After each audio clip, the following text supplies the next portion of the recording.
first great American ocean race took place in 1866 from New York to England. The Transatlantic Race 2015 is the 30th competition across the northern Atlantic Ocean. This 2,800-mile course remains one of the most demanding sailing adventures. This summer, 38 teams have chosen to accept the challenge. This is a 63-foot trimaran designed by the owner, Peter Aschenbrenner and Nigel Irons. You can have any type of conditions in the North Atlantic, and that's kind of, why it's such an interesting race. I think for us, probably broad reaching is ideal. We have new curved foils, so anything that we can do to kind of get those in the water and get them activated. It's just really exciting for me to be sailing on a new type of boat again after being with the Volvo for the past few years. And I love multi-hulls. I love how fast they are and just how amazing they feel in the water. So really looking forward to that. I'm Lloyd Thornburg, and I'm the skipper and owner of Fado Cube. The weather for record breaking is looking better. A couple days ago it wasn't looking so good. Our routing software now has us looking like it might be possible to beat Rambler's old record, which of course I guess would be establishing a new record for multi-hulls, and I guess her record would still stand. Fastest the boat has gone was actually day sailing in the channel between Anguilla and St. Martin, and we managed to do 40.4 knots. The trimarans are sort of a different beast, and the conditions in which they sail best are, we're actually looking for lighter air than other boats that might favor, say, Comanche or Rambler. They might like heavier breeze and bigger sea state. We'll be looking for a flatter sea state, and maybe 20 to 25 knots of breeze would be ideal for us. It's an intimidating boat. I think the beginning when we started racing it in the Caribbean, we were very afraid of it, and now we respect it. Wow. Do we have a chance at line honors? I think it'd be tough to bet against a boat as fast as ours. However, Marriott is sailing incredibly well, and they're seems by the time we start, we'll be halfway across the Atlantic. Blue water sailing is something that many serious sailors want to do. The famous blue water races are typically 600 miles, and of course that's Fastnet, now the Caribbean 600, Sydney Hobart, and the Rolex Middle Sea Race. They're all about 600 miles, and then you get into the different category of long ocean races, and this is the one that is the oldest race in the world, oldest ocean race in the world, certainly. Now, we do have some innovative things. The boat is it's quite a bit lighter than Rambler 100. It's shorter by 12 feet. It rates a little slower than Rambler 100, but might be a little quicker through the water. We had the record in 2011 of a little over 6 days and 22 hours. I'm not sure the record is within reach this time, at least not based on current weather. But then again, there are fast boats out there, and we'll have to see. Well, these so-called side foils, they change the game because the boat's sailing plane, if you like, is higher than it otherwise would be. And the whole objective is to get the bow out of the water. And these boats, when they start going 30 knots, they are very wet. The bow goes in because you're going faster than the waves, and you run the wave down and you put the bow in, and then you slow down. And our idea is to be riding a little higher and be a little drier, and we hope go a little faster or slow down a little less.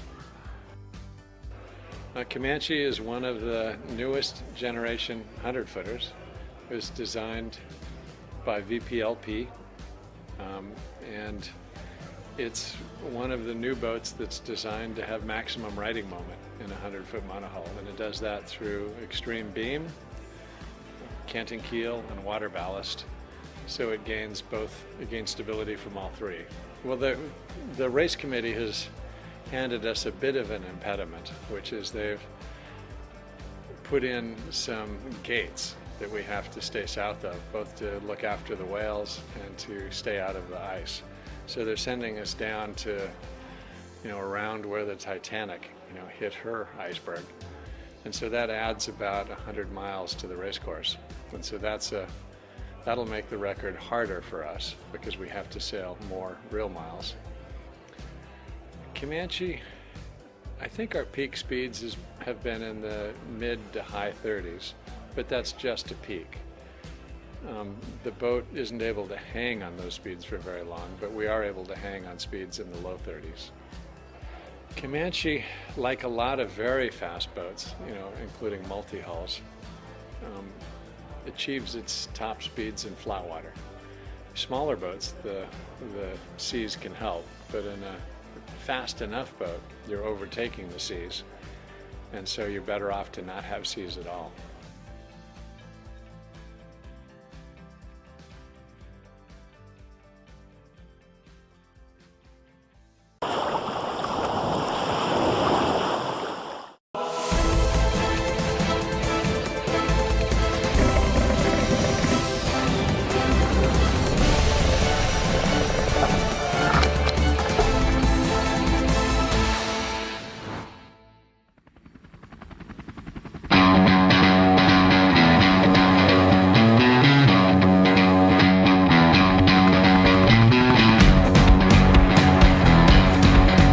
Palma Bay is really a great place to sail, especially in the summer, and we're happy to be here this time of year. It's a great venue for these boats and this regatta.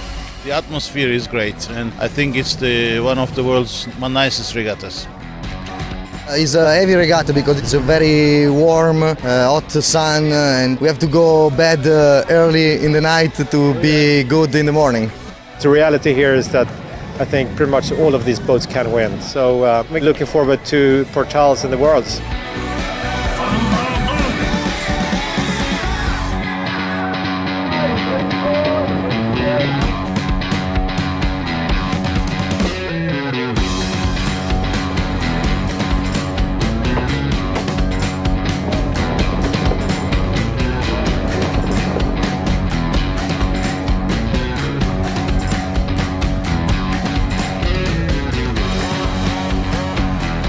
Everybody will come there fully jigged to be at best, and will be different wind condition. It's not the usual Palma condition. The race track will be a little different, so I think it will be a pretty open championship, and for sure we will come to give it a shot at the podium again.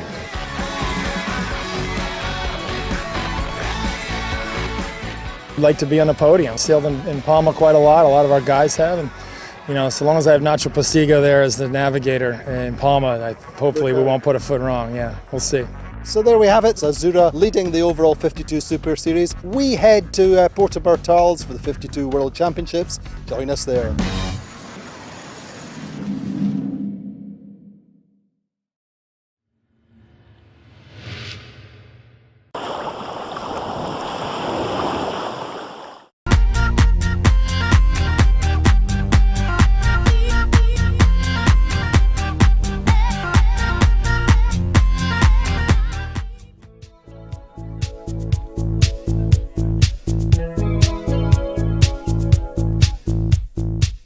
You join us halfway through the 49er and 49er FX European Championship on what is probably one of the most critical race days.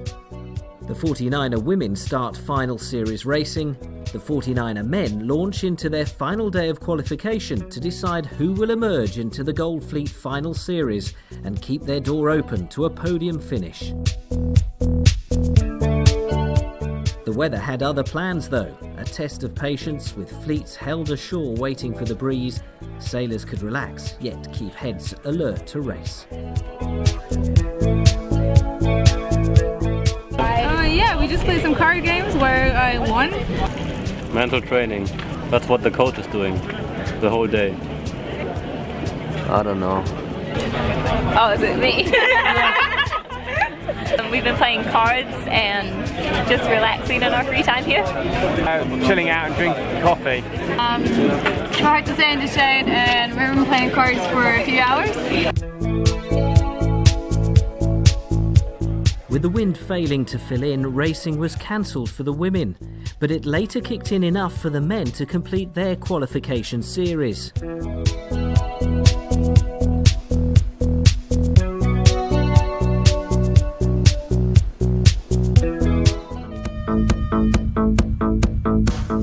Two races were sailed for each of the three men's fleets. The qualification bubble was a tough mental test for those in leaderboard places 20 to 30, where the battle was on for those who would qualify to the top 25 cut and advance to Gold Fleet Final Series racing.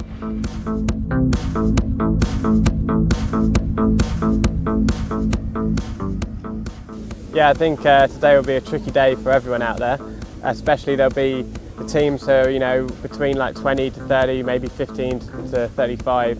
Yeah, they'll all be wanting to have a good day to get themselves into Gold Fleet. You know, I remember being in that position, you know, when we were nippers, and it was always like quite exciting going out. It was, and you definitely have a big celebration if you made the Gold Fleet. So I'm sure they'll all be close. The results went in favour of Brazil's Bianchi and Lobier, who knocked out 2 top 10 finishes. Their climb of 1 place up the leaderboard guaranteed Gold Fleet qualification and now puts them in the firing line to advance higher. For sure, being a Gold Fleet in a European Championship is a really good thing for us. So we are for sure a lot of happy, and we enjoy this time. Final series racing at the European Championships in Porto continues tomorrow for the 49er and 49er FX fleets. These teams know what it takes to win, and the battle will intensify. So who will rise above the fleet to earn their win? Stay tuned.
me up.